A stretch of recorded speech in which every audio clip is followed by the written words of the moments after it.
అందరికీ నమస్కారం. ఈ గురు పూజోత్సవంలో సన్మానం అందుకున్న మా గురువులు ప్రొఫెసర్ డిఎస్ఎన్ మూర్తి గారి, అలాగే బిఎం రెడ్డి గారి, అలాగే పురుషోత్తమ నా హృదయపూర్వకమైన ఆరాధనలు. ఈరోజు నేను ఇక్కడ మాట్లాడుతున్నాను, అంతో ఇంతో 10 మందికి నేను విద్య చెప్పగలుగుతున్నాను అంటే దానికి కారణం మా గురువు డిఎస్ఎన్ మూర్తి గారు.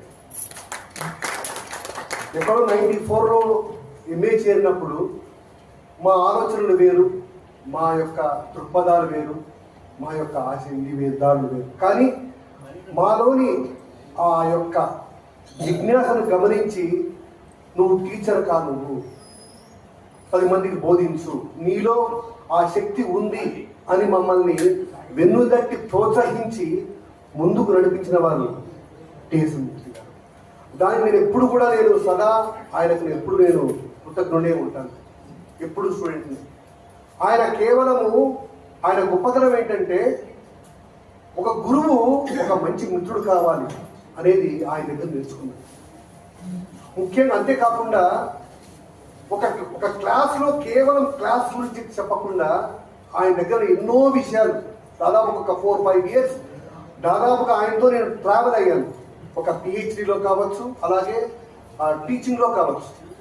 ఈ టీచింగ్లో కానీ ఈ యొక్క పిహెచ్డిలో కానీ నాకు ఎన్నో విషయాలు, ముఖ్యంగా థియేటర్ సంబంధించిన విషయాలు, ఒక వెస్టర్న్ డ్రామా కావచ్చు, తెలుగు డ్రామా కావచ్చు, ఎన్నో ముఖ్యంగా టీచర్ కావాల్సిన లక్షణాలు ఎక్కువగా ఆయన నుంచి నేను చాలా నేర్చుకున్నాను. ఆయన ఎప్పుడు ఒకటి అనేవాడు, మేము మా యొక్క గురువు నుంచి ఏం నేర్చుకుంటున్నామో అవి మీరు నేర్చుకోవాలి.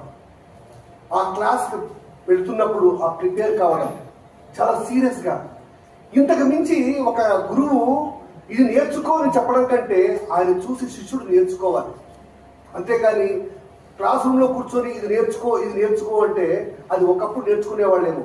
ఒక శిష్యుడు ఎప్పుడు కూడా, ఇంతకుముందు మా మిత్రుడు సమ్మెట వెంకటరమణ చెప్పినట్టుగా, మనం వాళ్ళ నడవడికని బట్టి, వాళ్ళ యొక్క ఆలోచన ధోరణి బట్టి మనం నేర్చుకోవాలి. అప్పుడే మనము ఎదుగుతూ ఉంటాం.